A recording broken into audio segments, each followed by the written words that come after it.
Hello and welcome to the Absolute Beginner Guitar Lesson Series.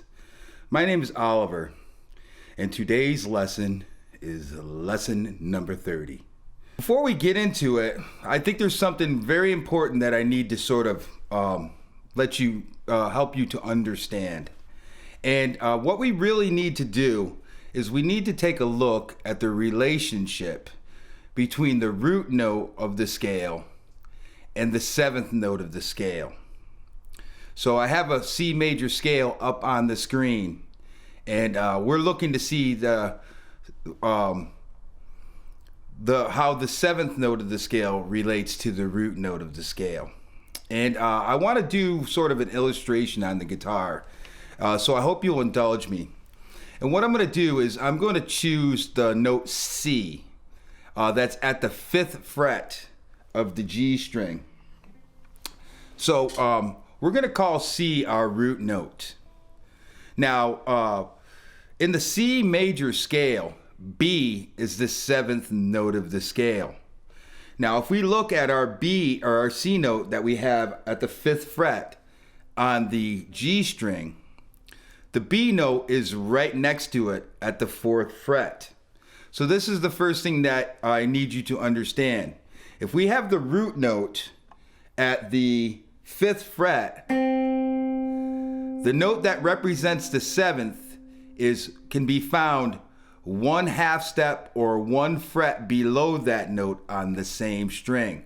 So if the root is at the 5th fret, C, the 7th note of the scale, B, is at the 4th fret. So that's the first thing I need you to get sort of into your head, is that from the root to the 7th note of the scale, we only need to go down 1/2 step or 1 fret to get that note. So now we're on B, and B is the 7th note of the scale. However, if we flat this note, we'll get B flat. And B flat is at the 3rd fret on the G string. So I need you to sort of see that as well, that from the root note, which in this case is C at the 5th fret, to get to the flatted 7th note, we really only have to go down a whole step or 2 frets. So if the root is at the 5th fret, the flatted 7th is at the 3rd fret. And this is very important for us to understand. So now, let's talk about the fingerings for some of these chords. And there's a couple rules that we need to follow here, because what we're going to do is we're going to take existing chord fingerings and we're going to modify them so that we can get our major 7th, our dominant 7th, and our minor 7th chords. So the first thing we need to follow is that we need at least 4 strings, because there are 4 separate notes in this scale. So we need at least 4 strings. And whatever fingering we choose, we must have the root note twice in the fingering. So without further ado, let me get into it a little bit. So there's a couple other chords I want to look at. And first one I want to look at is the B major chord. Now, the B major chord fingering can get a little strange. What we did was if we start out on 3 strings, we choose our B root note at the 4th fret of the G string. So I could play that with my ring finger. And then on the B string, I'm also going to play at the 4th fret. And then what I'm going to do is I'm going to play the note at the 2nd fret on the E string. And that gives us our basic 3-note B major chord. Now we can add in another note, and what we can do is on the D string, we can add the note that's at the 4th fret of the D string. So now we need to reach up and we need to be playing at the 4th fret on the D, the G, and the B strings, and also at the 2nd fret on the E string. However, when we do it like this, we still only have 1 root note. So what we need to do is we need to add another B note. We can find the B note at the 2nd fret on the A string. So what I'm going to do is I'm going to reach up with my index finger and I'm just going to bar across all the strings, all 5 of the strings. And now I have a 5-string B major chord. So I have 2 root notes now. I have my root note at the 2nd fret on the A string, and I also have my root note at the 4th fret on the G string. Now, the thing about this note that's at the 2nd fret on the A string, to lower that down, we're going to have to really try to reach down to get there. Okay, it's possible, but it's not really that practical. So what I want to turn our attention to is that root note that we have on the G string. So if we have our major chord, if we want to play the major 7th chord, we need to change that B root note. We need to lower that by 1 fret.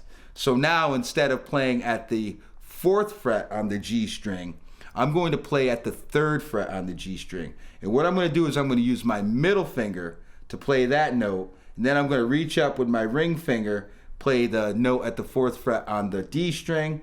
And I'm going to use my pinky finger to play the note that's at the 4th fret on the B string.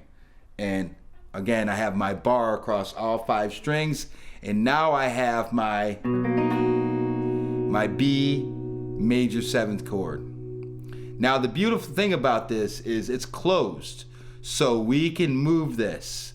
We just must remember that our root note is on the A string. So wherever we move this, we have B, we can move it to C, D, E.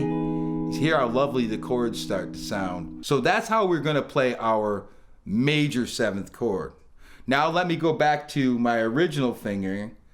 To get the dominant 7, what we're going to need to do is we're going to need to take our B root note and we're going to need to lower that down by 2 frets to get the flatted 7th note. So now instead of playing at the 4th fret on the G string, I'm going to move that to the 2nd fret. And the beautiful thing is I'm already barring at the 2nd fret. So I can let my bar play that note. So all I'm going to do is replace the fingers that I had before at the 4th fret on the D and the B strings, and now we have our dominant 7th chord. And this is movable. As long as we remember that our root note is on the A string, we can have B7, C7, D7, and we can continue to move it wherever we need to. So now let's look at the B minor chord. So I want to start out with a 3-string fingering. Our root note is going to be the B note that's at the 4th fret of the G string.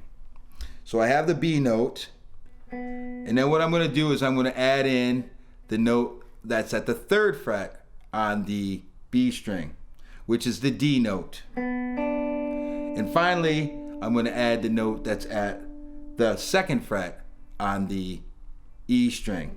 And now I have a B minor chord on 3 strings. So now to add a 4th string, well, I'm going to basically do the same thing with this chord that I did with the B major chord. I'm going to add the note that's at the 4th fret on the D string, which is an F sharp note. So what I'm going to do is I'm going to reach up with my ring finger to play that note, and then I'm going to use my pinky finger to play the B note at the 4th fret of the G string. And now we have a 4-string B minor chord. However, we still do not have the root twice. So we're going to need to add in a 5th string. And we have the root note at the 2nd fret on the A string. So what I'm going to do is I'm just going to take and I'm going to bar across all 5 strings with my index finger, leaving these other fingers right where they were. And now we have our B minor chord. Okay, so now in order to get the minor 7th chord, what we need to do is we need to lower the root note down by a whole step to make it the flatted 7th note. And I have my root note at the 4th fret on the G string. So all I'm going to do is I'm going to essentially, because I'm barring across the 2nd fret, and I need to move my note from the 4th fret to the 2nd fret, I'm just going to lift that pinky up. And now I'm playing at the 2nd fret on the G string. And now I have my B minor 7 chord. And again, this is a movable chord. I can, as long as I remember that my root is on the A string, I can play B or C, minor 7, or D, E flat, whichever minor 7 chord I need, it's movable. So put in your time, put in your work, and I hope to see you there. Peace.